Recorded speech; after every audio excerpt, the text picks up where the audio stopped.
Converter a provincia nunha referencia do cicloturismo. Ese é o obxectivo principal desta proposta. A Deputación de Pontevedra presentou esta mañá a súa candidatura para entrar no Eurovelo, unha rede de 16 rutas ciclistas de longa distancia que conectan o continente europeo. O Eurovelo pudose poñer a oportunidade de que todos os amantes ao cicloturismo, tanto os que veñen de vacacións, de viaxe itinerante ou de unha excursión dunha hora, teñen unha oportunidade de descubrir a costa da provincia de Pontevedra por un percurso o máis preparado para eles, tanto en termos de seguridade e circulabilidade como en termos de experiencia de poder coñecer todo o patrimonio que ten a costa, non?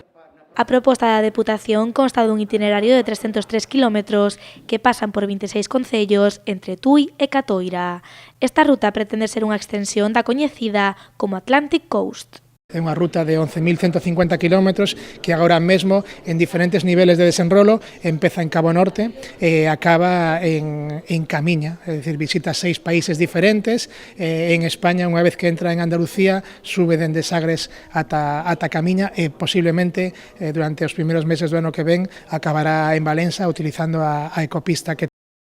mellores vías verdes europeas. A nosa candidatura, que vai presentar a Xunta e as dúas deputacións, van a ligar a ruta que ven polo Camiño de Santiago e chegará hasta Fisterra e a ruta 1 que ven de Portugal, bueno, en realidad ven desde Noruega, pero cerca ven de Portugal e chegará hasta Fisterra e se fusionarán aí as dúas rutas. As repercusións que podería ter a execución desta ruta son diversas, pero a principal é, sen dúbida, a económica. Estamos falando de un mercado que predomina un turismo senior, un turismo de entre os 40 até os 65, 70 anos, donde o 44% son homes e os 36 mulleres, con un nivel de estudios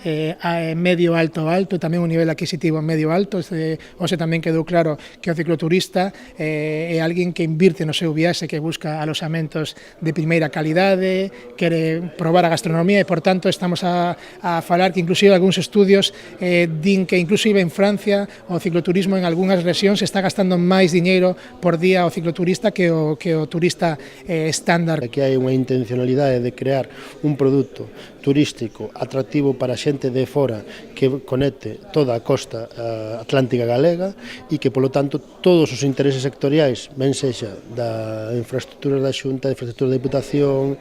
costas do Estado, costas da Xunta, Rede Natura, etc., tantos instrumentos, todos esos intereses sectoriais pois teñan que supeditarse un pouco a ese interés xeral e global, unha vez se aprobe esa candidatura, de ter unha ruta homologada a nivel internacional, a nivel europeo, pola ECF, que pode significar pois moitos visitantes e moitos cicloturistas aquí na provincia e, polo tanto, mellora económica para toda a provincia, non? Unha vez presentada esta proposta, agora queda esperar a que sexa aprobada pola Federación Europea de Ciclismo. A Deputación espera coñecer a decisión final no primeiro trimestre de 2020.